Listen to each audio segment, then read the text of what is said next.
Have you ever been grounded as a kid?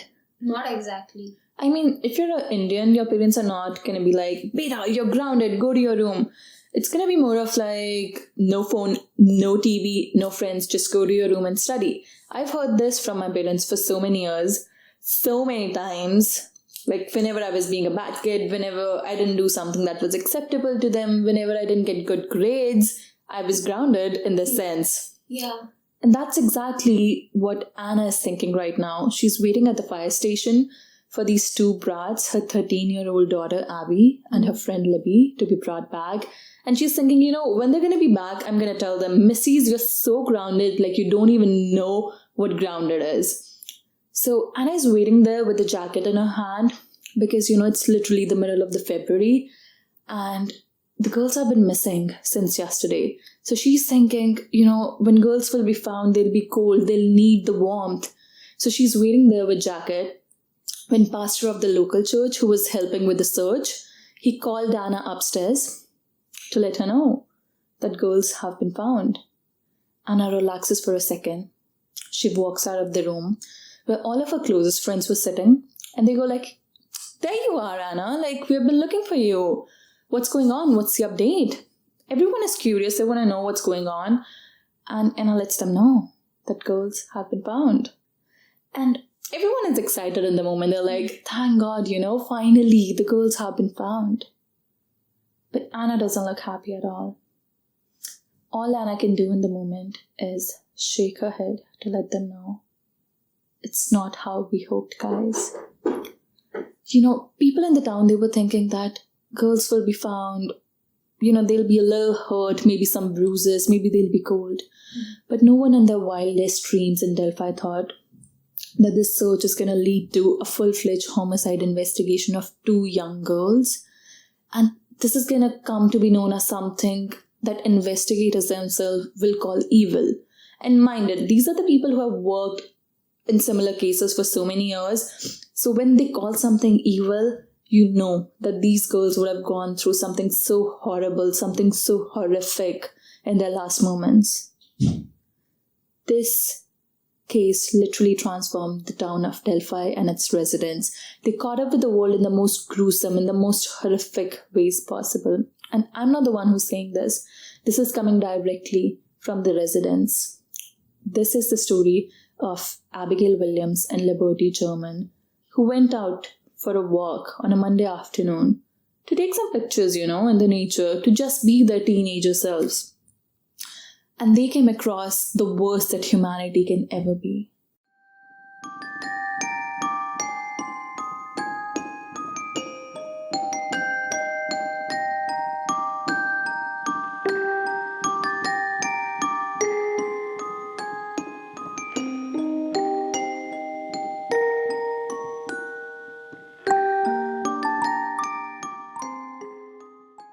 Today's case is going to be a heavy one.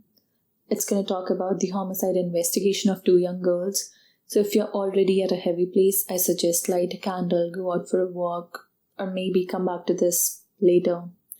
There's another disclaimer that I want to give. This case is based on a small town located in America. And while I do live closer to America, and I do have knowledge about small towns in North American region, there still might be some cultural, geographical, political differences. So if there's anything that I've missed out or if there's anything that I didn't get right, please let me know in the comments. Abby and Libby's families are looking for the girls. They're thinking that maybe, the girls are lost. Maybe they're hurt and that's why they're not able to reach back to us. Almost everyone in town is looking for the girls. They would go down to a neighbor's door and ask, have you seen these girls? Maybe they came around here, maybe you saw something. They were last seen around Morning High Bridge. A neighbor would be like, I'm so sorry, but I don't think I've seen the girls, but why don't I come out to help you and look for the girls? I'm sure they'll be found. And then they would go knock on one neighbor's door and then another and then another. And this is almost how whole of the town came together to look for the girls.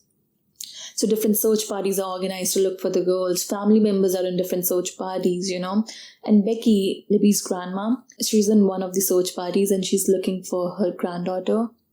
When a woman walks up to her and tells her, Becky, One of the search party has already found the girls. So Becky is happy. She's excited in the moment, like girls are safe.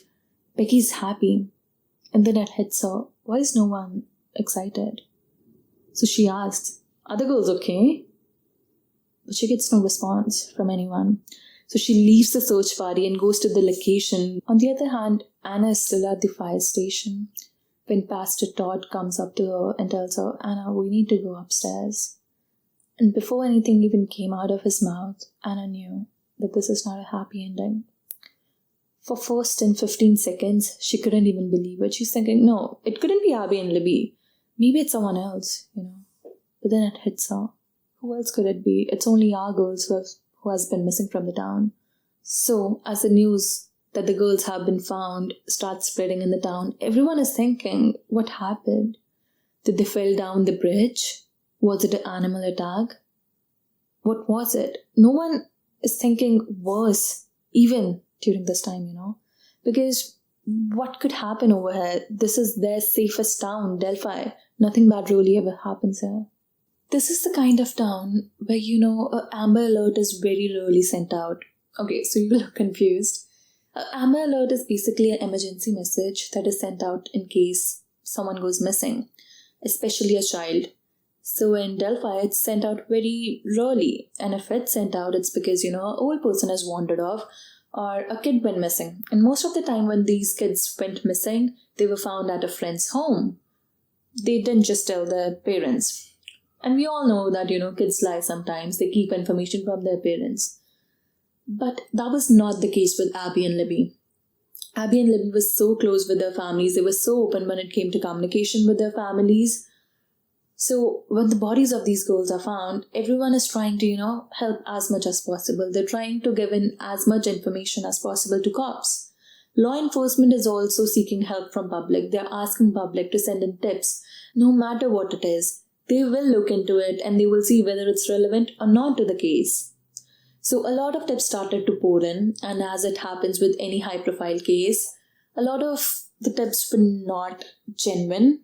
People were trying to use it to their advantage. So they are sending in tips about their ex-girlfriends, ex-boyfriends, their partners, the neighbors that they don't like. But cops has no option but to go and look into them. So not long after, law enforcement releases a photo, an audio, and a sketch of a person that they believe to be the killer. So when that happens, all hell went loose because people went crazy. They started going to Facebook. They looked up the profiles of people that lived in Delphi and around the areas. And if they resembled the photo or sketch in any manner, they would nitpick their life. So a lot of profiles that were being looked into, they were getting a lot of negative attention. So they started going to cops themselves, offering their DNA to clear the name. A lot of rumors are spreading about the family members, Maybe it's the uncle that did this. I think it's the grandpa. So a lot of crazy stuff is happening. YouTubers are coming down to Delphi, to reenact the scenes, to go to the crime scene. This crazy stuff is going on. I'm going to get to that. But before that, let's get to know Abby and Libby a little more. Because, they're not just the victims of this crime. They're not just someone who fell victim to a predator. There's so much more than that. They were real people with real dreams, with real aspirations that were taken away from them. Abby was born to Anna Williams on 23rd June 2003. Anna was so happy that she gets to be Abby's home. She raised and surrounded Abby with so much love, and that reflected in Abby's relationships. She was so close to her cousins, her aunts, her uncles. She even had sibling-like relationships with her aunt. That is so rare. They used to go out shopping together, watch movies, and when one was around, they were busy in something, they would get so upset and get into fights because of that. Abby used to call her grandparents Papa and Mima. That is so cute. But that just goes to show, she had great relationships, not just with her friends, but also with her family members. She was into so many hobbies. She was into reading, photography. She was into crafting, knitting. She had so many crafts, more than you would know what to do with them. She used to love to create things for other people. Around Christmas, she would get together with Anna to put together these little boxes filled with different things that she would create for people in need. And not before this incident, she was even knitting tiny, colorful little hats for newborns at a local hospital. So that just shows you she had so much love and so much kindness, and she just wanted to give it back to her community. Abby was also a huge animal lover. Her favorite was her cat Bongo. And both of the girls, Abby and Libby, they loved their pets as much as they loved their people. Every stray thing that would come through, they would be like, "Mom, can we please let it stay? Please, Mom." Even Abby's cat Bongo, he was a stray cat. And Anna once thought, it would be funny to let him slip into the house and it would make Abby happy. And she'd be like, "Haha, it's going to be a funny moment." And now, he is the most spoiled cat on planet Earth. Abby was a lot of things. And she was also a little bit shy, especially when she was in front of someone new. It would take her some time to warm up to people, but once that was out of the way, she would be this goofy and loving person. She was so loud and astonishing, like she would suddenly give you reactions like, "Ooh, that person scares me." I know I didn't do the best impression, but bear with me. Even though Abby was a little bit shy, but that would never keep her from being a good friend, for sticking up for her friends when no one else did. She was this tiny little fierce person. She was known to be fiercely loyal to her friends. Her headstone now has a quote that says, "Though she be little, but she's fierce." Behind this big hat and freckles and goofy nature is a person who's loyal and fierce. And I think that describes Abby so well. She's a softie with a love for adventure. She would spend her summers with her other friends sitting by the pool, eating watermelons. And how there's this little part left on the watermelon slices that you really can't scoop or eat. So they would take the watermelon slices and they would set them on the railing so that butterflies could come and eat, and they would watch the butterflies for hours. Although she was tiny in form, but once she had her mind set on something, she would go all in. From a very young age, she had very little fears. She loved roller coasters. She loved all the fast stuff. You can see her in the picture posing by the ATV vehicle. I think it's used for off-roading. But you can see how happy and excited she is. She's absolutely ready for the adventure. I mean, Abby was an outdoorsy person, be it hiking, be it camping, be it swimming. Abby wanted to be a part of it. She was also into different sports. Both of the girls were into different sports. They had busy life at school, Abby used to be in band. She used to play saxophone, which was almost half her size. And she was also in a volleyball team where she became close friend with Libby. The girls soon bonded over the love for nature, for hiking, for art. And in 2017, Libby would go on to ask Abby, "Hey, why don't you join my softball team?" And Abby was so excited, she straight away went to shop for equipment. And every chance that these girls would get, they would be in their backyard practicing softball. They were set on taking world by softball. Abby even went to vacations with Libby, they would stay together quite often. And soon they would develop a friendship where they would say, best friends, even in the nursing home. I mean, that part is so relatable to me because me and my girlfriends, we talk about, buying a house in the mountain and living our old age over there. So that was so relatable to me personally. Even though girls had similar interests, they still had very different personalities. Like Libby was more outgoing and she would always encourage Abby to, be more outgoing and get out of her comfort zone. She was like Abby's own little personal cheerleader and she would always encourage her to do new things, to do new stuff. And there's a speculation that on the day girls went missing, it was probably Abby's first time when she crossed the bridge. And I'm going to get to the bridge part in detail later in the video, but to give you a brief idea, it's an old railroad track that has been abandoned since the 1900. So ever since, no train has been on it, and it's in a very deteriorated condition. So it has holes as big as a human, and it's at a 60 feet tall height. So if you fell through it, you could be seriously hurt, or it could be worse. Everyone knows that it's a dangerous place to be at, but it's like, Delphi's own little adventure. So townspeople and high schoolers hang out at that place. It's so scenic and so beautiful out there. So they come to click pictures. They even get the prom pictures done over there. I mean, some people really walk that bridge in heels. I don't know how they do it, but they do it. Anyways, coming back to the speculation. So it was probably Abby's first time that she was crossing the bridge, and the girls were probably being their usual teenager self. Libby would already have crossed the bridge and she would be standing on the other side and she'd be like, Abby, yes, you can do it. Keep on going. Don't stop. Let me click a picture of you. Wait, from this angle.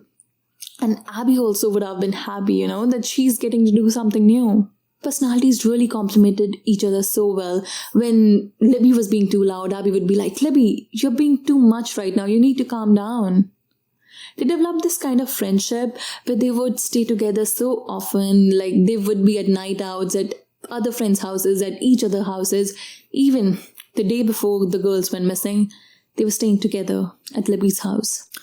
Okay, so the day before incident, girls are together at Libby's home. Do you remember how they were set on taking the world by baseball? Well, they were practicing for that. And the next minute, they would be running to paint Libby's desk, trying to make it look into Musical.ly app. Kelsey was passing by Libby's room and she could hear the girls laughing their hearts out. She went up to her rooms and she could still hear the girls laughing. Kelsey was Libby's sister. She remembered this was something Kelsey and Libby would do so often. They would sit in their room on the floor and they would just talk for hours and Libby would laugh so hard. She had this contagious laugh that if you were around her, you couldn't help but laugh and smile along with her. I'm not trying to make her sound like a picture perfect person, but as long as Libby was in the mood, she would walk around with this "what can we do to make you happy" kind of attitude today. She was a teenager, so she had her own moods. She had stubborn, moody phases too, but as long as she was in the mood, she would try to make you happy. Kelsey says that Libby's laugh is something that I miss the most. I wish I had recorded it. Okay, so it's the morning of February 13, 2017. The girls are wide awake despite being up all night. They're looking for adventure. So Kelsey is upstairs getting ready when Libby bursts opens the door. I think this just tells you what kind of person Libby is. She's this people's person, full of energy, who wants to try everything. 1 minute she's playing softball, then soccer, then swimming, and then she's back to softball again. She wants to try everything, and she has this undying love when it comes to outdoors. This is one of my favorite personal memories when it comes to Libby. So, when I was researching, I found out that Libby and Kelsey had this baby Jeep that they would just drive around in their backyard. So Kelsey would get into the driver's side and Libby would be the passenger princess, ready to be driven around. So Kelsey was driving one day in their backyard when the girls see a snake in front of them. So none of the girls, they're not screaming, they're not yelling. Kelsey just keeps on going, almost hitting the tree when she suddenly stops. So now Libby gets out of her side. She goes to where the snake is. She looks down at the snake, back at Kelsey, and then again at snake. She picks up the snake and she's like, look, Kelsey, you can just pick it up so easily. It's not scary. And Kelsey is screaming on top of her lungs like, Libby, drop it. You don't need to touch it. But Libby wants to play with it. And Libby wants Kelsey to play with it. So what does she do? She picks up the snake and she flunks towards Kelsey. And before Kelsey can even comprehend what had happened, it lands right next to her in the baby Jeep. And Kelsey just runs out screaming. And I think this shows you, Libby didn't really fear the unknown. Not the safest and not the smartest move, but she was a kid who loved outdoors, so she was not scared of anything. Okay, so back to the morning of 13th February, Libby bursts opens the door and she's like, hey, why don't you come with us? Me and Abby, we're going to Morning High Bridge. Why don't you come and hang out with us? So Kelsey already had plans, so she told Libby no. So disappointed, Libby now goes downstairs. So Becky tells her, I will take you girls to shopping if you help me with my office work. Shopping's exciting, but that's not until after evening. And right now Libby has to work, and that's no fun. So when Kelsey came downstairs letting Becky know she's heading outside, Libby pops up. She's like, hey, why don't you drop us on your way? So Kelsey had been telling Libby no a lot more lately, so she was feeling bad already. So she's like, sure, I can do that. So Libby turns to Becky and she's like, Rama, can we please go? Kelsey can drop us on her way out. So Becky didn't really had any problem. They were going to a very usual spot. So she tells them, as long as you guys can arrange a ride back home, I don't have a problem. So now Libby's looking for the people who can actually give her a ride back. Kelsey's no because she's going to head to work afterwards. So she calls up Derek, Mr. Derek, her father. So he was already running an errand for Becky. So they strike up a deal that Mr. D is going to pick up the girls on his way back. So now girls are excited. And I want you guys to remember one thing, okay? So the family members didn't have problem with girls going out there alone because this is a very common spot for Delphi locals to hang out. There's not much to do in town. And this is the spot where families go with their kids to ride bikes, to just enjoy the nature. And even though this is middle of the February, today was unusually warm. Okay, so people were out in t-shirts, soaking up the sun, taking up the heat without any jackets, and girls wanted to do the same. And they are very smart and responsible girls. They have been taught about stranger danger, what to do in situations they're feeling creeped out. And I had taught Abby what to do in case, there's a car parked very close next to her car. What to do in those kind of situations. She had made sure to let Abby know not to ignore her instincts, not to brush them off. If there's a car parked next to your car very closely, ask security to walk you out. Call someone. Do not go out of the store alone. You never know. And girls, you know what? Take that advice to your heart because I've read enough Reddit posts to know not to ignore your instincts. And Libby, she has a very good and open relationship with her family. I mean, everyone in her family knows what's going on with her, how she's feeling, where she's going today, who's going to pick her up, who's going to drop her. And, when it's not classes, when it's not her practice, for Libby, it's her friends and family. One day, Becky was getting into her car, getting it heated up, so she pulls down the visor, and a note falls into her lap, and it read, "I love you, Grandma. Thank you for what you do for me and Kelsey." I mean, you don't expect that kind of consideration from a teenager. And on top of that, Libby is also very smart, okay? So what would you do in case you would want a trampoline as a gift? You would walk up to your parents or your grandparents and you would ask them. And most probably you're going to hear a no because, it doesn't come cheap. So Libby is also told no by her grandpa. So instead of, throwing tantrums, Libby goes and gathers all of her cousins. She's like, it's great to get individual gifts, I know, but think about getting trampoline. So she builds up this excitement, how fun it would be to jump on it, to camp on it. I mean, just think about it, guys. And they all agree. So they get the trampoline. And I mean, this is just a very small example to show how she works her brain around. So girls are getting ready excitedly. They're about to head out of the home. And Becky reminds Libby to take a sweatshirt with her. Libby turns around, looks at Becky, smiles and says, "It's okay, Grandma. You don't need to worry." And she heads off. Kelsey grabs a sweatshirt for Libby. There was another one in her car for Abby. And girls get into the car. They roll down the windows. They blast up the music. Heathens by 21 was playing. And Kelsey drops them off at the entrance point. She saw the girls walking up to the intersection point, and when she could no longer see the girls, she drove off. Just after 1.5 hours, when girls were dropped, the families realized that they were missing. And this is a little unusual because in most of the cases, it isn't after several hours has passed or a day has passed that families realize that there's something wrong. But Libby's family had no communication gap, so they caught on real quick and they got cops involved. But law enforcement at this point is thinking, you know what, the girls are not in any imminent danger. They will be found. They're probably at a friend's house and they will be found. But what is absurd about this is that even after all of their friends have been contacted, they continue to believe so. But I have to give it to cops on this one because despite their beliefs, they were all in their search efforts. So around midnight, the search is called off, but there's still volunteers and family members out there looking for the girls. It wouldn't be until next afternoon when the girls will be found. When girls' bodies were found, sirens were blazing, paramedics were coming down to the scene, police is trying to get on the scene before the family members gather them. They want to protect the case, the integrity of the case, and the girl's family.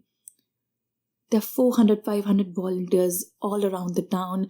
And the firemen who were in the search party who found the girls, they were breaking down, they were in tears. And when you see a man so strong and so tough in tears, it is hard. Mike and Becky arrived to the scene, and whatever little hopes they had that the girls will be fine, they went all away when they saw a coroner's van come in. If you don't know what coroner's van is, it's basically called when there's a violent death or a suspicious death involved. Law enforcement is involved in this case at different levels. There is local police, there's sheriff department, there is state police, there are federal agents, FBI agents are present. The former prosecutor who was assigned the case said, I'd never seen 1/10 amount of federal agents working on any case simultaneously. Doug Carter, superintendent of Indiana State Police, and Sergeant Kim Riley, who's the spokesperson for State Police, they're trying to rush down to the scene, trying to reach there as soon as possible. And when they arrive, they take a look at the crowd, at law enforcement officers, at firemen, at volunteers. And all they can see is fear in their eyes, a blank look, questioning. Why would something so horrible would happen to these girls? Why would it happen in Delphi? Why would it happen to anyone, anywhere in the world? Sergeant Kim Riley didn't really go down to where bodies were. He was standing on the bridge, looking down at the ground, looking at Abby and Libby's bodies, and his mind was flooded with the memories of his 2 daughters. And all he could think about was how he would feel if he was the parent of one of these girls. He could understand their pain, but he didn't know their pain. So Sergeant Kim Riley and Doug Carter make it their mission to help Abby and Libby get justice. People described the crime scene to be so eerie and so strange. It wasn't like your routine crime scene where you have a body and you have a wound shot. They said, there were so many signatures left behind by the killer. What exactly they were hasn't been released to public. But what public do know is the fact that their bodies were moved in a way that was overly and utterly unnecessary for him to commit the crime. So there's a speculation that he was trying to remember his victims and he moved their bodies in a certain position to click a picture or take a video. And while I was researching this case, I do not recommend that you guys go and look it up. I found some gruesome descriptions of how girls' bodies were found, and they were probably people trying to get the media's attention because this information has never been made public. And they're a highly unreliable source, but they were so gruesome and so chilling. I'm not trying to make it sound dramatic. I literally had goosebumps when I was reading that. And it's not fair to those girls. It's not fair to their families, They're so much more than victims of this crime. On the other side, crime technicians are arriving on the scene and they're trying to secure as much DNA as possible. So police next day releases a picture of a man who's walking on the bridge where girls were last seen. And he's wearing a very basic outfit, You can find anyone wearing the same outfit. He's wearing a dark colored jacket, he's wearing a jeans, and he's wearing what appears to be a hat or a hoodie. It's not really clear. You can look at the picture, it's very pixelated. So police comes out and they say, this is not a suspect. All we want to do is talk to this person. We think you might have seen something or you can help the case in some way. So if you know this person or if you are this person, please reach out to us. So there was a girl, let's call her Miss C. When she saw the picture, she remembered, wait a minute, isn't he the same man that I saw on the bridge the other day? So before I come to this encounter, let me just explain a little bit about the trail system. So there are 2 entrance points. The first one is near the Freedom Bridge area, and this is the main entrance point to the trail. Second one is towards the lower end, and it kind of like intersects between the main trail path.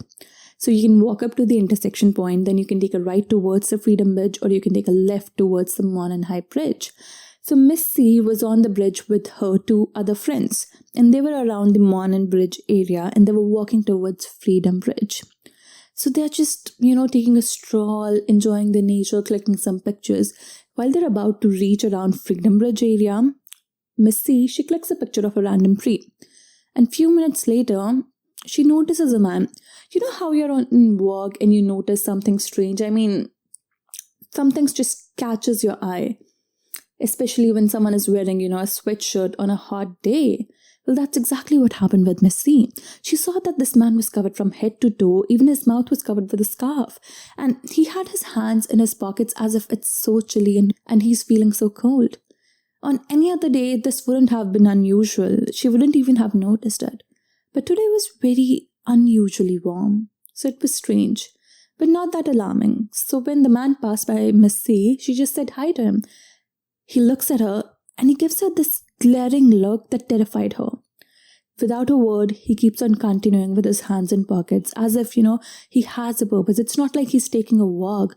He's walking with a purpose towards a certain location where he want to go. So he was walking in the opposite direction. So he's going towards the Monon High Bridge. So another witness, Miss E, she's driving towards the second entrance. She walks up to the intersection point and then she takes left towards the Monon High Bridge. She sees that there's a man standing on a platform near the bridge. So Monon High Bridge has platforms on either sides of the bridge where you can just stand and observe the nature. So Miss E decides not to cross the bridge. She turns around and she starts walking back. Halfway on her way, two girls pass by her. None other than Abby and Libby. Okay, wait, then you're telling me that they have one picture and two witnesses, and it still took 6 years. Well, actually, they don't just have a picture. What they do have is a whole video, and they took a screenshot from there and they gave it to the public to identify. So they have a picture, they have a video, and they have witness accounts before and after the crime. And they have something so significant other than this that it will further boggle your mind. Well, what is it? Well, I'm going to get to that, but for now, let's get back to the trail. So Kelsey slowly pulls into the parking lot near the second entrance and she double checks with girls. Well, what are you guys going to do here? Well, we're just going to take some pictures and when Dad will be here, he'll call us and then we'll be off to Grandma's. Well, okay, don't forget to grab your sweatshirts from the bag and off you guys go. So Abby grabs her grey sweatshirts and Libby, she's so good at not taking sweatshirts with her anywhere, so she skips. So Kelsey sees girls walking up to the intersection point and she drives off. So is there any way that killer would have seen girls when they would drop off? Well, it's not practically possible because you see, it's quite a walk from the intersection point to the Monon High Bridge. And, the sides are lined up with trees. So it's not possible for him to have seen the girls at all. So the killer was waiting on a bridge so that someone could show up? It seems like he was waiting for someone to show up and select his victims. And once they will cross the bridge, he will trap them. Because there's no way at the end of the bridge. You can only slide down the hill that will lead you to a secluded area. And that's it. So from the intersection point, girls take a left and they head towards Monon High Bridge. And they pass Miss E, the witness that we earlier talked about. So not a lot of facts are available after this. So there's a lot of speculation. It is believed that girls saw the man standing on the bridge and they still decided to cross it. They took a look around and no one was following them, so they kept on continuing. So it is believed that it was Abby's first time, crossing the bridge, so her whole focus is solely on crossing the bridge. Libby, on the other hand, she had crossed the bridge so many times and she was the only one with the phone.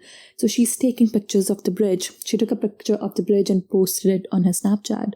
Another picture of Abby crossing the bridge and posted it. And considering their friendship, Libby would be probably cheering Abby, yes, Abby, you can do it, don't stop. And Abby would have been happy, she's getting to get out of her comfort zone. So reaching towards the end, Libby is a little bit faster than Abby. So they take another look around and the man is walking towards them very fastly. Libby senses that, something is not right. So she quickly crosses the bridge and she's asking Abby to cross the bridge too quickly. And she sees that man is coming closer to her again. So she takes out her phone and she puts it down around her waistline so that he cannot see it and she hits recording. And after this point, one of the girls saw that he was carrying a gun. And they're quickly trying to decide where to go, what to do. They're terrified at this point, because there's no path and they have to slide down. And in a very relaxed tone, the man says, guys. And girls could only reply like, huh, or what? And he says, down the hill.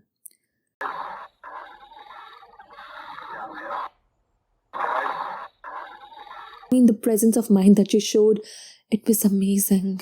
So they have full video? The entirety of the video hasn't been released to public, but people who saw the video said it was so heart-wrenching to see what feelings these girls were going through. 10 days later, cops released a part of the video where you can see this man walking in such a relaxed manner, in such a calm tone, telling girls to go down the hill. It is speculated that he used the guns to intimidate and force the girls down the hill. So he's forcing them to cross the creek. The girls are terrified at this point and they have no option but to listen to what he's saying. To give you a context, when divers were looking next day in the creek for evidence, the water was up to their waistline. So he's forcing them to cross the creek, and meanwhile Libby loses a shoe before she can cross. So once he took them to the other side, he committed the criminal activities and killed the girls. It is believed that, one girl was trying to protect her friend, trying to save her, and she did not run away, and she was killed during that course.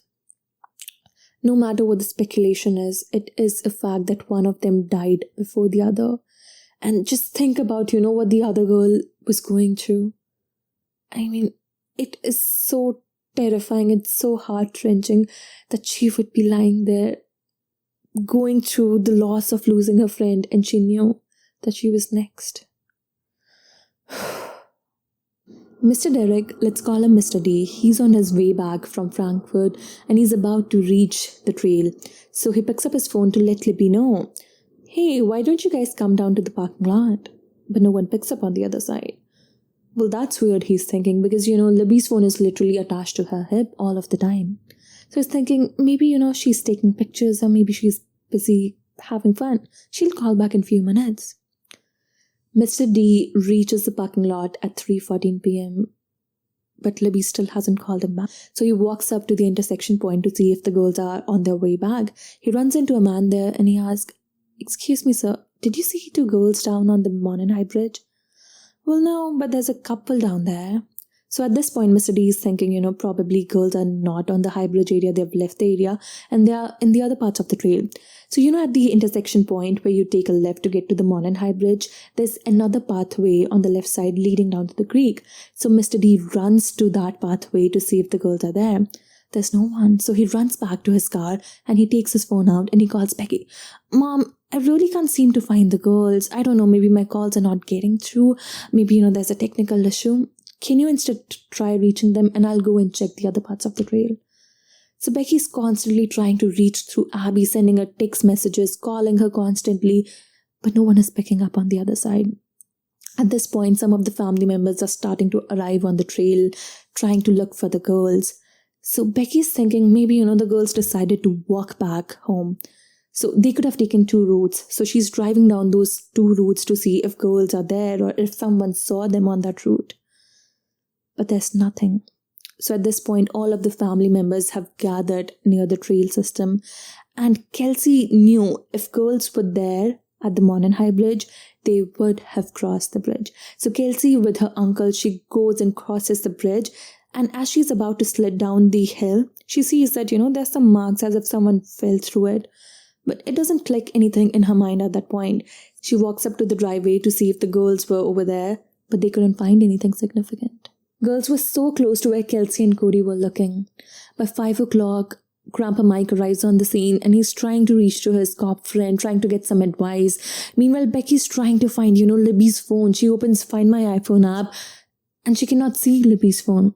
Turns out, a week before, Libby's phone kept on freezing and all her apps were deleted.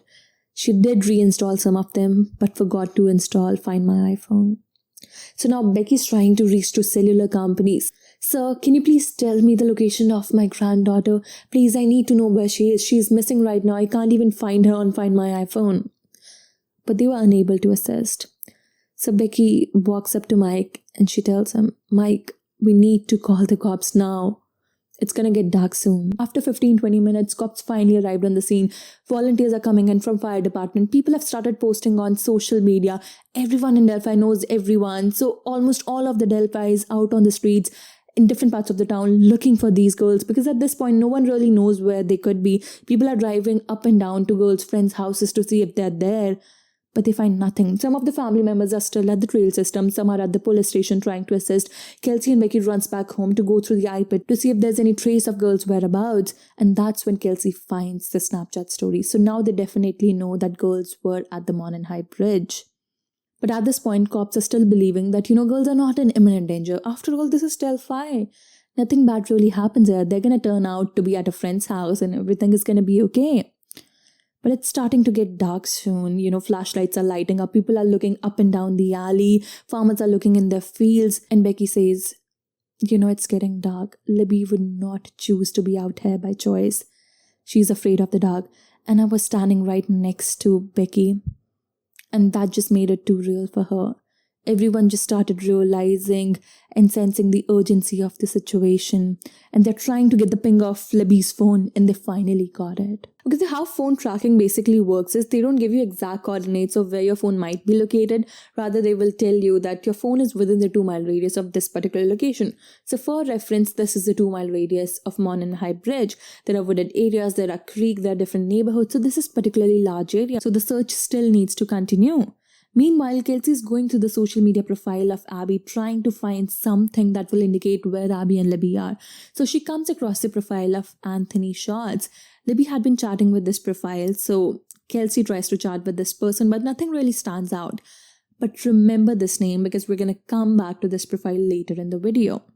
So for now, it's closing around midnight and official search is being called off because law enforcement is believing that girls are really not in any imminent danger.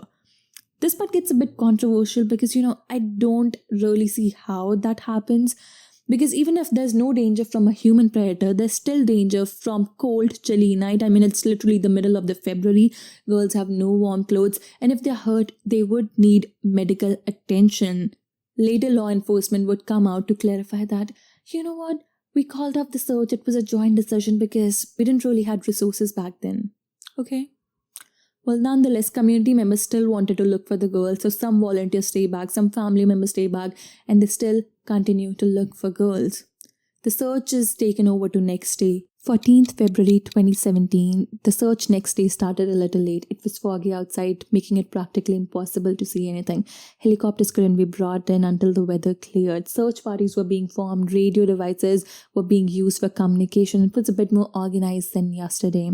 Different search parties were at different areas and trails. Some were over the bridge, some across the creek, some across the bridge, some in the field. Everyone looking for girls, yelling out their names. Abby, Libby, are you here? Anna was still back at the fire station. She quickly rushed to home to grab a jacket for Abby. She's gonna be cold, when she's brought back. Kelsey's search party was looking across the bridge. A man in Kelsey's search party yelled to Kelsey, "Hey, what color shoe were the girls wearing?" I think Libby was wearing a black Nike. Remember when Libby was being forced to cross the creek? She lost a shoe. Well, Kelsey's search party found it. The man quickly took out his phone, opened the camera, and zoomed in on the other side of the creek, and he saw something moving. It was a deer. And close to it were 2 bodies, and he quickly recognized the tie-dye shirt that Libby was wearing. Kelsey heard after a few moments, "They found 2 bodies." Kelsey was getting hysterical. She's trying to run towards the girls when someone holds her back. "Hey, calm down. We don't know who it is. Okay, don't jump to conclusions. Calm down until we know the facts." Kelsey collapsed afterwards. The man who had found the girls, his wife was in another search party with Becky. She walks up to Becky and tells her, "Becky, they found the girls." Becky's happy. She's excited. The girls have been found. But no one seems happy. Are the girls okay? Are they safe? Are they cold? Do they need medical attention? But the woman just couldn't bring herself to say anything. Becky leaves the place and she rushes to where the girls have been found with Mike. Back at fire station, Pastor Todd delivered the news to Anna.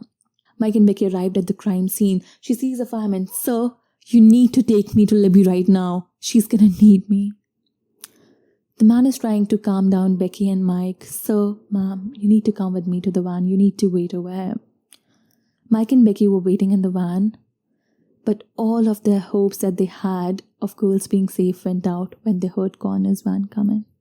On the other hand, law enforcement is trying to secure the crime scene. It's a very complicated crime scene. There had been 400-500 volunteers out there looking last night for the girls, so they're going to have a lot more DNA evidence. When girls' bodies were found, they had seemed to be attacked with a sharp object. They had lost a lot of blood, which meant the killer would have a lot of blood on him. There were 2 clothing pieces missing from one of the girls, one being a pair of socks and the other one being an undergarment. There was also a .4 caliber unspent round between the bodies, which means he used the gun to intimidate the girls. He probably did not fire it, he just ejected it, so the bullet jacket fell between the bodies. It is believed that he would have used them into obeying him. There's not exactly much information available about what happened at the crime scene, But former prosecutor of the case, Robert Ives, came forward to say, this is not your routine crime scene where someone has been shot with 3 bullets and you have a body with 3 bullets. There was a lot more physical evidence and a lot more signatures out there. More signatures. Well, it is possible that criminals showed a lot of psychologically and sexually pleasing behaviors. While I was researching the case, I was going through some Reddit posts and I came across this one post and it read, I live 2 hours away from Delphi and I have a family member that works in Indiana State Police. He's not on the case, but he knows bits and pieces and he knows the guys who have worked on the case. I asked him, do you know how girls were murdered? He just shook his head and said, you don't want to know. There are so many unanswered questions amongst family, friends, townspeople. They're all wondering, how could an evil like this exist between them? They're terrified and worried for their kids. This could have been anyone's kid because Libby and Abby were outdoing just every kid in town dead. As the investigation is picking up, Becky and her family is back at home. They're sitting at the table, dealing with the reality that they have lost Libby. Well, suddenly Becky starts yelling upstairs, Libby, call your mother, let her know what has happened. She did it 3-4 times. Everyone's eyes just got big. They didn't know how to bring Becky back, how to let her know. Becky finally realized and she ran to her bedroom upstairs. The whole town was shook. Even if they didn't know the girls personally, they understood their pain because after all, they were just 2 young teenagers.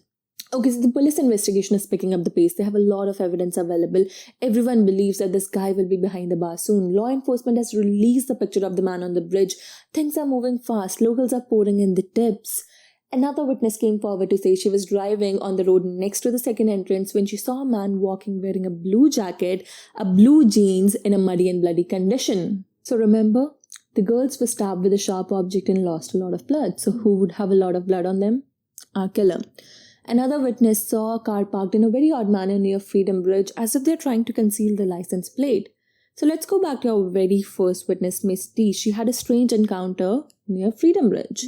So probably the killer entered from the Freedom Bridge and was parked somewhere around that. Another tip led law enforcement to search a house of another man. So was it the house of killer? Okay, so remember where the girls' bodies were found? That was actually a private property owned by a man named Ron Logan, who only lived 1,400 feet apart. So naturally, cops are interested in him and they want to interview him. So he tells them that he was in an aquarium store with his cousin in another town. He even showed them a receipt that showed the time of 5:21. But later his cousin would come out to confess and say Ron asked him to cook up the story and he called him on the morning of 14th February before the girls' bodies were even found. That's doubtful. Yeah, that's suspicious. So cops start looking into him. Turns out his phone pinged in the area near his house near the time of crime. So that's suspicious, but still not enough for them to get a search warrant. So they start digging up his past, trying to look for a reason that will give them a search warrant for his house. And they found it. He had a probation that he violated, that he was not supposed to drive at a certain time. So cops are able to secure a search warrant and they bring out sealed boxes filled with guns and knives from his house and his DNA to process. There were 15 tips submitted against him and every one of them believed that he is capable of harming a child due to his abusive and his violent nature.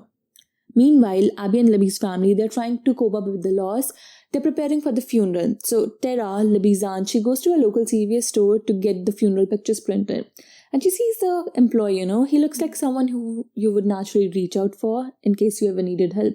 Someone who would put a big smile on if they saw you lost in the store and would come up to you and would say, "Sir, ma'am, if you need any help, I'm right here." So Tara gives him the picture to process.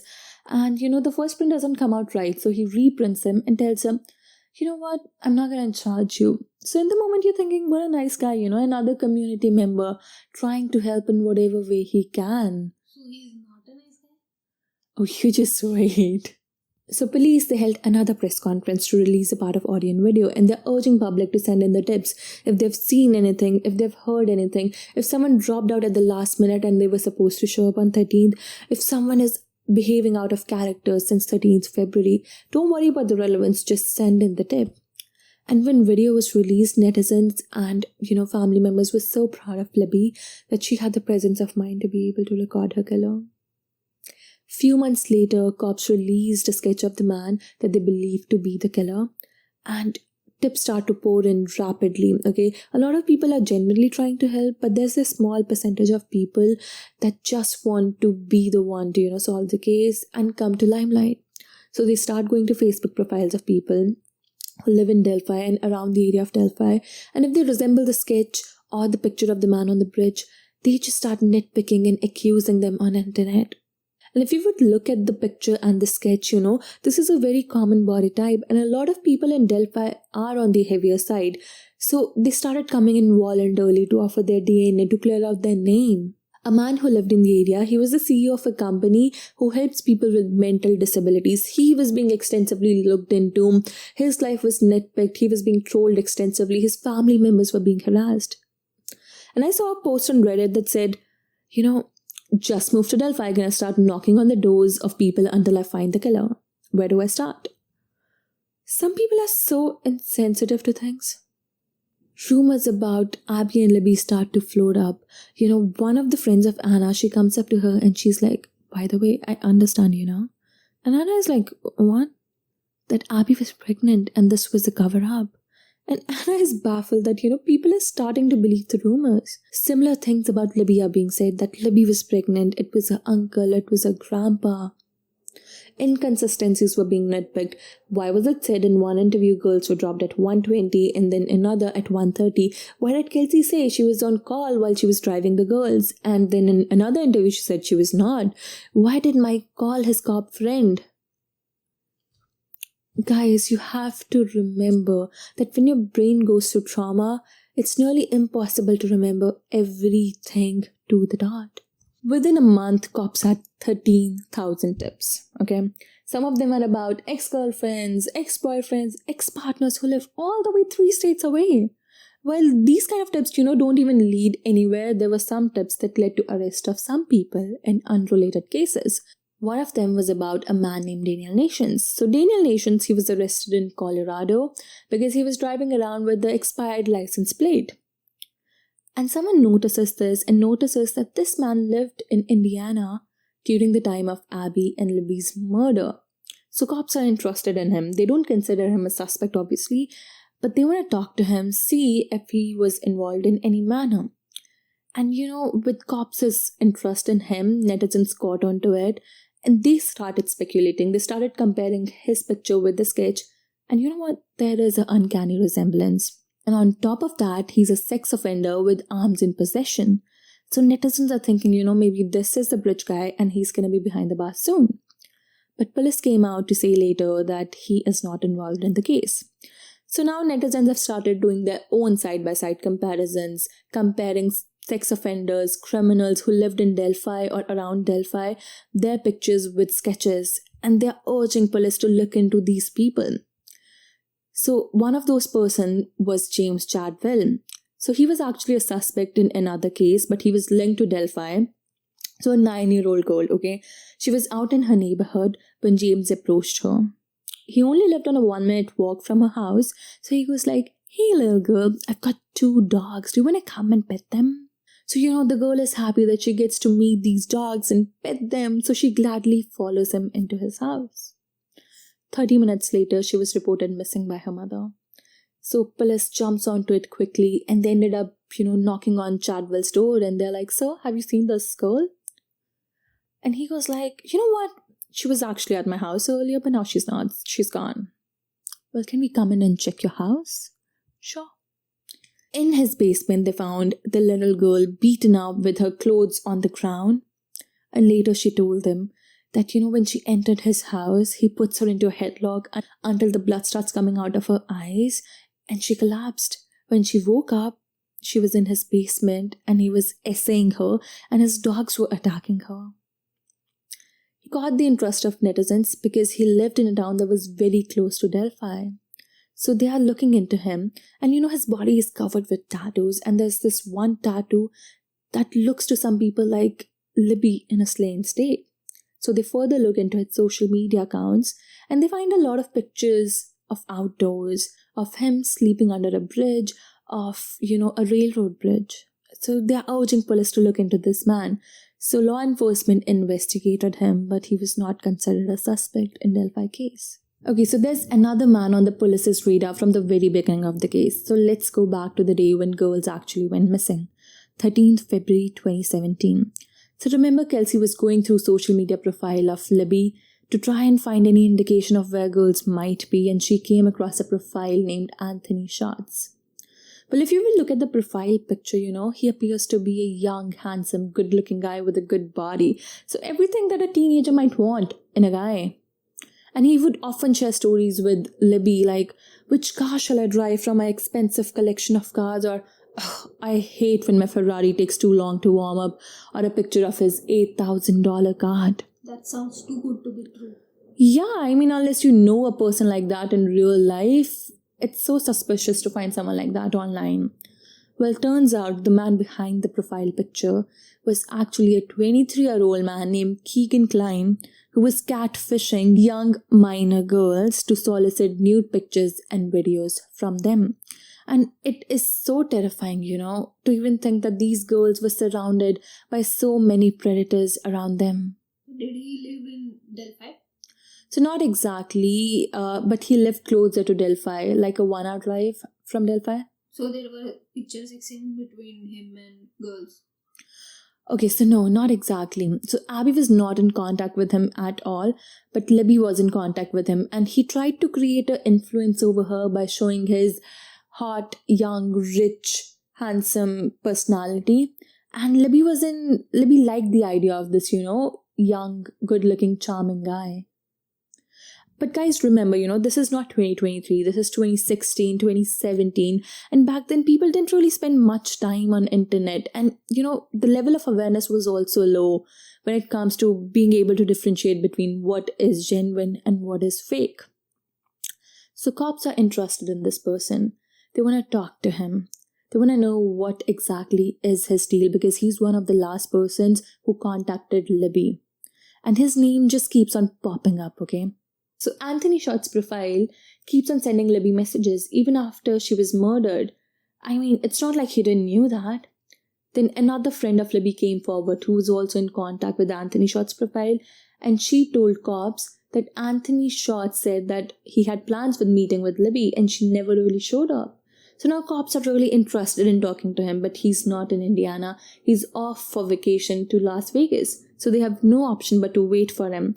So 11 days after the girls were murdered, finally, cops were waiting outside his home, ready to execute the search warrant, and they confiscated his phones, his electronic devices, and on them they found nude photos and videos of several girls that he had collected through his online profile. 3 years passed, and no one really knew who Keegan Klein, who's Anthony Schatz's profile, and if they are linked to Delphi case. Keegan Klein was the man behind Anthony Schatz's profile, and it was revealed to public when he was finally arrested in 2020 for being in possession of child abuse material. So that's when he is linked with the Delphi case. So cops already knew about him, but public, they put it together after he has been arrested. On the other hand, Klein just kept on denying any involvement in Delphi murders. But he's not really someone whose word you can just take as it is. When he's taken for his first round of interview, he tells a female officer, "Ma'am, I agree, I do have a problem when it comes to collecting nude pictures of minor girls." So he's asked for a polygraph test. And the thing about polygraph tests is they're not really reliable. I mean, even if you're anxious, they will show that you're being dishonest. So take it with a grain of salt. He fails his polygraph test, and then he's asked for several rounds of interview, and even after them, he doesn't really seem reliable. When he was first asked about, luring in juvenile girls and collecting their pictures, he kept on denying. "That's not me. I will never do that." Okay, so do you talk to anyone below 15? I would never do that. Well, then who is this person that's sharing pictures with another pedophile profile pretending to be a girl? Wait, what? Okay, so Klein was actually talking to another profile that on surface appears to be of a teenager girl, but he was actually talking to another pedophile, and they were exchanging the pictures that they had collected. And their messages would be like, "Well, what's your youngest? Do you have anything below 14? Do you have 9 to 12 F videos. And apparently he deleted his chats with Libby starting from 10th February to 15th February. But on his polygraph test, he said, "I've not really talked to Libby after 2nd February. She was being an annoying teenager, so I blocked her." And after his polygraph test, he went home and deleted his Snapchat, his Instagram profile that he used to talk with Libby. And not just that, he kept on looking up Delphi's Snapchat murders. But he lived nearby, so that's not weird. True, but he was on his vacation at Las Vegas. Come on, who does that? Maybe you look it up one time, but you don't constantly keep on looking it up. And then he would look up things like, can cops find your IP address through your social media? Or how much content can a server hold? Or how long does a DNA last? When he was questioned about these things, he would say, "I don't remember texting that." "Well, what about your plan to meet Libby?" "I don't remember saying that. Why would I do that?" "Well, if not you, then who else is using your profile? Because it seems like 2 different people are typing the messages." Well, maybe it could be my roommate that I live with for a month." "Cops are not buying it. It's before you live with him." Well, I don't know." "Well, tell us, who is it?" So right now, cops are believing if he's not the one who went to the bridge, he probably shared that information with someone. I would never do that. I swear, sir, I would never share that kind of information with anyone. Well, we are telling you, you have done it in the past. So they already had a suspect? So yeah, they were actually suspecting that it was Keegan Klein's father, Tony Klein. Keegan Klein and Tony Klein, they were living together during the time of murders, and he too has a violent past. So cops look into him, but they're not really able to connect any of the Kleins with Delphi murders. But Keegan Klein, he has been arrested and sentenced for 40 years in jail on 30 accounts of child solicitation material and child abuse material.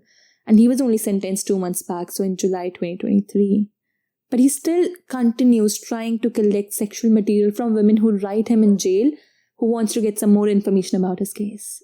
Okay, so back to investigation. So 2 years have passed since the girls have been murdered, and now cops are holding another press conference. And in that press conference, they reveal a new sketch, and this does not look anything like the previous sketch. So this guy appears to be in early 20s, but the previous sketch appeared to be in his middle age. So now, netizens and family members, they're all angry. Like, are you kidding me? For past 2 years, we have pushed this guy. We have asked public to submit tips about him, and now you're telling us that he's not the suspect? So police sat them down and explained their strategy. We're not completely dismissing the previous sketch, but we believe that our suspect is someone between both of the sketches, and every witness also thinks that this sketch resembles him more closely. So we're just taking a new direction for the case.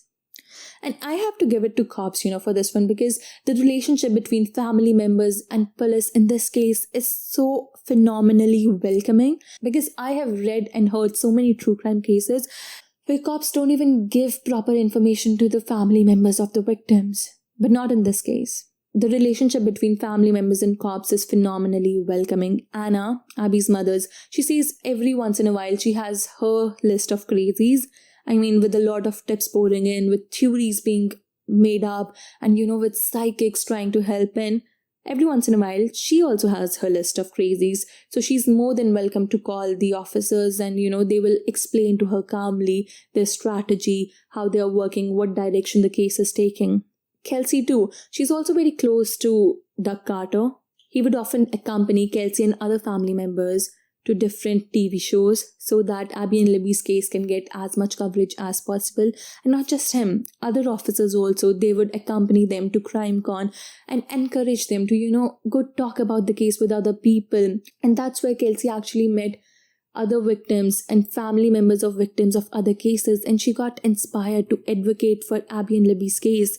So next day, she started a Twitter account to connect with young audience, to share information about Abby and Libby's case, to try and connect with media houses, podcasters, YouTubers, to get as much coverage as possible for Abby and Libby's case. And not just her, Becky also, Libby's grandma, every day on her social media, she would post, "Today is the day," remaining hopeful that today will be the day when killer will be caught.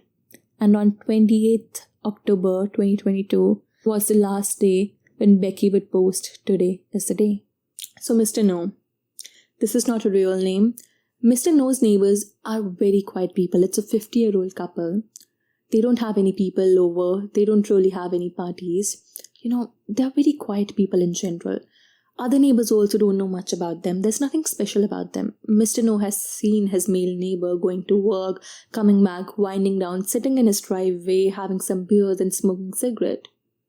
And Mr. No has only had little conversation with his wife, but nothing over the top. So overall, very quiet people, no loud noises, no loud music, no chatter of people enjoying themselves on weekends in his backyard. So you're talking about Mr. No? So no, we're actually talking about Mr. No's neighbor. Okay, got it. So Mr. No is very used to his quiet neighbors, but on 13th October 2022, there's a commotion in his neighborhood. So Mr. No grabs his binoculars to check whether everything is okay or not. So he sees that, the commotion is coming from his quiet neighbor's house. There are people all around his house, and Mr. No and his wife is standing outside when all of these strangers are going in. There are cars backed up into his garage. People are carrying out black bags out of his house. People are taking in metal detectors into his house. And at that point, Mr. No sees few officers who had been seen on media related to Delphi case, one of them being Chief Deputy Tony Leggett. Tony Leggett shows a piece of paper to Mr. No's neighbor, and then his car is towed away. So at this point, Mr. No and other neighbors, they are all worried because, they know that these are the police officers probably carrying out a discreet operation because all of the cars are unmarked. Unmarked cars? What are those? Basically, the cars that you and I, civilians, would use. So cops use them for undercover and discreet operations. So that no one knows that they are the cops. Right. So there's no indication that these cars belong to cops. There's no black and white paint. There are no sirens. So now Mr. No sees that all of these officers are going into his quiet neighbor's backyard and they're taking pictures. They're digging up his backyard using metal detector, and they dug up 2 spots near the shed. One was as small as, only a bottle cap can come out. So they were looking for something specific. Seems like it.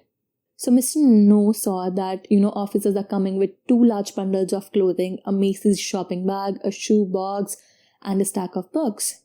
So now Mr. No, he himself has kids, so he's worried, like, what is going on? So he flips through news channels trying to make sense of what is going on, but there's nothing. So he calls Tony Leggett. Excuse me, officer, what is going on in my neighborhood? There's so many cops out here. He couldn't really tell him much at this point, but he said, just stay vigilant with your kids and your wife. So police believed that he could harm children and women. Yeah. And I can't even imagine, being the neighbor, constantly looking over your shoulder, not knowing what you're protecting your family against and who you're living amongst. So he's not arrested? Not yet. So this guy still goes to his work next day as if, everything's okay. He's living his normal life. It isn't until after 2 weeks when he will be detained. So on 26th October, he's detained. And on 28th October, his news of arrest is broken. They're doing for 2 weeks. So all of the evidence that they had collected from his house, his electronic devices, his clothing, his jeans, his pair of boots, his guns, his knives, they were all being sent for processing. They wanted to build a strong case against him so that he doesn't get away with it. When the news of his arrest broke, everyone was happy that, finally Abby and Libby will get the justice and we will get some answers. But in press conference, police said that they are still keeping the tip line open. It's not closed, so keep on sending the tips. And they were still maintaining the secrecy even after 6 years. I'm curious, who is this guy and what led them to him? Okay, so law enforcement is frustrated at this point. They have people who have seen this man, they have a video, they have an audio, they have thousands of tips pouring in, they have hundreds of officers working, and somehow they're still not able to get the right person.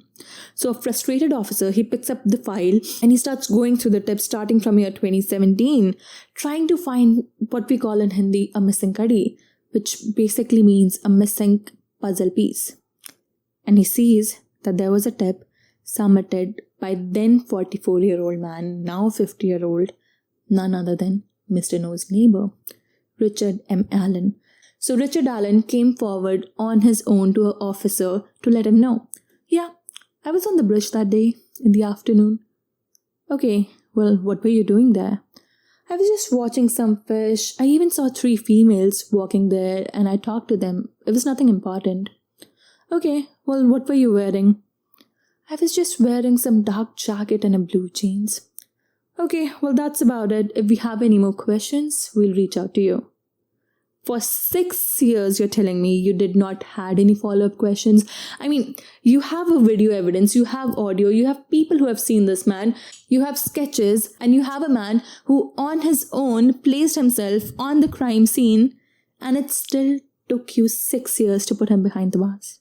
Back to Richard M. Allen. He's a 50-year-old man, a father to 2 daughters, and when his name was being linked in Delphi cases, people who knew him just couldn't believe it. People who knew him early on in his life, like his high school years, they just couldn't believe this and, they started coming forward. And before I get to what they had to say, let me just give you a disclaimer. These people, they were not really close to Richard and they had been out of touch for so many years. So, in hindsight, you can put 2 and 2 together. So take it with a grain of salt. So a lot of these classmates, they knew Richard Allen as Rick. A quiet kid, but not your weird kind of quiet kid, more of like a mysterious quiet kid. Someone you would want to invite over for dinner and ask, hey, you look busy, what does your life looks like? A lot of his classmates don't really remember him, but that's not something weird. I mean, does all of your classmates remember you? That doesn't make you a murderer, right? That doesn't make you a serial killer. Anyways, one of the guys said that, he was one of those kids who, if would tell you something funny, it would be a zinger out of nowhere. Something so effortlessly funny. And at the young age of 19, Richard M. Allen got married and he lived around in different towns in Indiana. And in 2006, he finally moved to Delphi, where he maintained his quiet personality because not a lot of his neighbors knew him. He did not really interact with them much or had any company over. On his days off, he used to enjoy, outdoors, hiking, camping. He had all of these guns and knives that he used for his outdoor activities. But that just makes him an ordinary Delphi local who liked being outdoors, and on his days, he was dedicated to help his customers, being your friendly, quiet, local CVS guy. Allen, he worked as a shift manager at local CVS store. Richard even met a guy at his usual hangout spot, a local pub, and that guy told him, I'm legally blind. So next time when Richard saw that man in CVS store, he walked over to him and asked, can I help you in any way? He's the kind of person who would empathize with your family and will not charge you for printing your funeral pictures. Wait, he's the same CVS guy? Uh-huh. This is where Delphi locals were so confused. For 6 years, they looked at people around them, trying to figure out, is he the bridge guy? Does he sound like the bridge guy? And the bridge guy was living right amongst them and not even trying to hide. I mean, there were posters all around the town. There were posters even outside the CVS stores, and he used to stand right next to them, work next to them, and didn't even try to hide. Okay, so imagine this. You have murdered 2 people. You walk into your hangout spot at a local pub, and there are also sketches that are supposed to be you. Would you risk posing with those sketches in background? I mean, I know it could be that, his wife unknowingly took that picture because it's posted on her profile. But would you not try to stop her? I mean, in hindsight, you and I can say anything. But to me, that just, seems really terrifying that he would risk something like that. Because there are internet sleuths out there looking up at Facebook profiles of Delphi locals and trying to match them with sketches. Isn't that too big of a risk? Or he's thinking that he's going to get away with it because he's already gotten away with tipping the police? Allen's arrest came as shock to everyone who knew him. Before this, he doesn't have any police record. Okay, there's only one incident that he has ever had with police, and that was in 2015 when a call was received from Allen's house regarding a domestic incident. At 3:30 in the morning, cops were dispatched to his house, and Allen allegedly was drunk and he was taken to a local hospital by his wife. But there was no police action involved. And now he was being arrested as a suspect in one of the biggest high-profile cases in USA on 2 murder felony accounts with no bail. And police is trying to keep, PCA sealed because they believe that there are other people involved and they don't want them to get away with this information. So there were other people? Okay, so if you look at the arrest charge of Allen, It says that he participated in a criminal activity that led to murder of 2 teenager girls. What's the difference? Okay, so if I tell you, let's go and make a prank video. We're going to go to a bank and we're going to pretend to rob it. You will stay outside, in the getaway car, and I'm going to go inside. And if the situation gets out of control, I happen to kill someone, you still can be charged because you agreed to participate in an activity that led to murder of someone. It doesn't matter if you did it personally or not, or if you were even aware about it or not. If you are in Indiana, you can still be charged for murder charge. So back to your question, whether others are involved or not, law enforcement and prosecutor of the case said in one of the hearings, and I quote, "There's good reason to believe that there are other people involved in the case, but nothing is stated in PCA if other people are involved and to what level." Okay, so Richard Allen, he pleads not guilty to his charges. He's being held without no bond, which means basically no bail. So after his arrest, he's being taken into Westville Correctional Facility, which is weird because, this is a prison and not a jail. When you're accused of a crime, even if it's a murder, you are firstly taken into a jail, and until you're proven guilty, you stay there and then you're transferred to prison. So what's the difference between jail and prison? Okay, so you know how they say innocent until proven guilty? In prison life, they say guilty until proven innocent. And in jail, you have better chances of visit from your family, from your friends, and from your lawyer. You get better food portions, you get treated betterly, but in prison, you're treated as a criminal from the get-go because it only houses convicts that have been proven guilty of their crimes. And thing about Westville Correctional Facility is that it is huge. It can house up to 3,400 criminals at one time. Okay, and there are gangs based on different racial divisions. So there's Aryan Brotherhood that operates on the white supremacy ideology. There are Mexican gangs and other different racial gangs. And the fights in these prisons are so frequent and so brutal that your chances of survival are almost non-existent if you're not part of these gangs. And child molesters, they are considered lowest of low. They get beaten so frequently.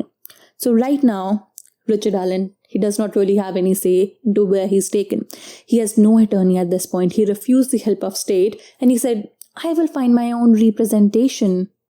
How is it at a safe place? So he's not being kept there with other prisoners. He's being kept in a special unit inside Westville Correctional Facility called MCC, Maximum Control Centers. And in MCC, the most dangerous criminals are housed. I mean, imagine standing in the middle of the room and being able to touch both of the walls. The cells inside MCC unit, they have a solid steel door with only a flap that is used to give you food. There's only one glass window in the entire cell. And when they take you out for recreational time or for visits, you have to back up to the door and they will chain cuff your hands. And then you have to walk up to bed, kneel down, and they will chain cuff your whole body. Only then you can leave your cell. And guards in MCC unit, they're always wearing their helmets, their stab vest, and the shin guards. So it just gives you an idea about what kind of criminals are housed there. But Alan, he's being kept there to be protected from other inmates because cops believed if he's kept in jail and the news of his arrest spreads, there will be people who would want to harm him. Alan writes to quote, "At my initial hearing, I asked to find representation for myself, but I did not realize how expensive it would be. Also, I did not realize what my and my wife's situation was immediately going to be." Alan, at this point, he's pretty desperate for legal counsel, so 2 attorneys are appointed to his case. Attorney Brad Rosie and Andrew J. Baldwin. And mind it, these are some great lawyers. They're pretty good at their job.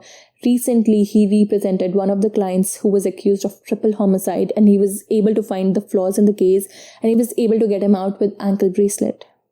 So on first hearing, when accused Richard Allen is brought into court, extra precautions are being taken. There are security checks in court. There are no cameras allowed into courtroom. And if anyone's phone rang, they will just not be confiscated. It will be destroyed. Judge told everyone. Richard Allen, he's wearing chains on his upper bodies. His arms are chain cuffed. His hands are handcuffed. And you can almost hear the sound of chains moving when Richard Allen is moving. He was wearing a bulletproof jacket. Even the officers who were in charge of him were wearing a bulletproof jacket. His wife, let's call her Miss Gia, Even though her name has been made public, I really don't want to bring any further speculation towards her. So Mrs. Gia, she is at the courthouse. Alan looks at her and mouths the word, "I love you." Some of the people who were at the courthouse said, Alan looked scared, almost embarrassed. He tried to keep his face expressionless. In subsequent hearings in June, Mr. Allen's demeanor completely changed. He had a blank look in his eyes. His mother and his wife were present in the courtroom, and he didn't even look at them. Podcaster were present at the courthouse, and they said, Richard Allen looked scared. And that part really doesn't stand out for me. I mean, he's being charged for 2 murders, so he's gonna be scared. But what stood out for me is that he didn't even acknowledge his wife when he gets very limited visits and time with her. There was visible change in his appearance and his demeanor. So what happened between the first hearing and the subsequent hearings? So Alan's attorney presented Exhibit A and Exhibit B. Exhibit B was a photo of Mr. Allen, that was taken before he was arrested. He's sitting somewhere outside. He has a dog in his lap. He's wearing clean clothes. His beard is trimmed. Whereas Exhibit A is another picture of Mr. Allen when he was taken to Westville Correctional Facility. He's wearing a prison jumpsuit and he's wearing a beige t-shirt underneath, which is soiled and tainted. His beard is not trimmed and his face looks sunken. His attorneys pointed out, remember, Mr. Allen was taken to Westville Correctional Facility when he didn't even had an attorney, when he should have been taken to a jail. He's being treated like a prisoner already. He's being kept in a 6x10 cell. He sleeps on the mat. He gets to shower 1 to 2 times a week. He has to wear same clothes and even undergarments days and days on, which are soiled, tainted, sunken and torn. He's being treated worse than a prisoner of war. He's under constant surveillance. He gets very limited time with his family members. Even the files that his attorneys deliver to be taken to him, they're not delivered to him. Before April 4th, Mr. Allen was polite, he was communicative, he was responsive, he even showed good sense of humor on certain occasions. So on 24th March, 10 days before April 4th, one of the attorneys went to visit Mr. Allen to deliver the news that, they have found a new direction in the case. Mr. Allen was hopeful, he was curious, he was thankful. But 10 days later, on April 4th, his ability to communicate started deteriorating. He showed signs of deterioration.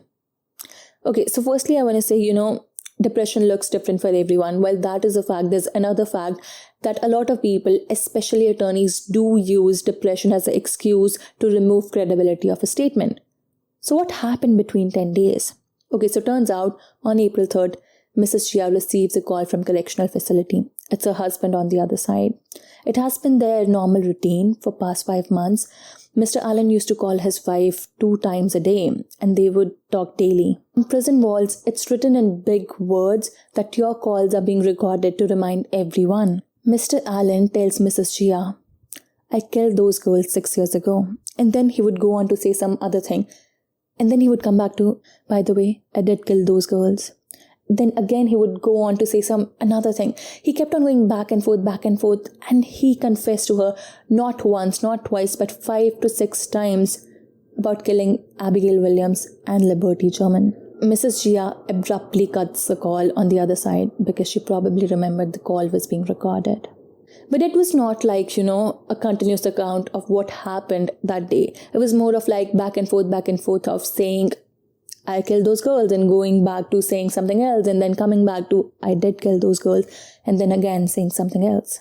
From April 4th, even the prison warden started noticing difference in Allen's behavior. He would look at the paper submitted by his attorney carefully, and then he would start eating it.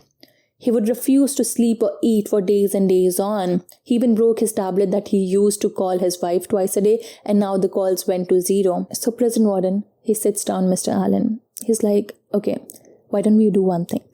We will replace your tablet with no cost and you agree to work on your mental health." And as for the picture that was shown in Exhibit A where he's wearing a tainted shirt, prison warden said, he had tons of clean shirts in his cell and he was coming back from recreational time and he chose to wear this shirt while he went to visit his attorney. Mr. Allen's attorney tried really hard for Richard to be moved to a jail closer to his office. but judge gave the permission to Indiana State of Department to house him wherever they deem perfect for his mental health, and they decided to keep him into Westville Correctional Facility. Alan's trial will be held from January 8 to January 24. It's going to be 3 weeks long. Let me know what your thoughts are on this, guys. But remember, these people are not characters of a story. They are real people. So please be sensitive towards commenting them. And I will see you next time with another case.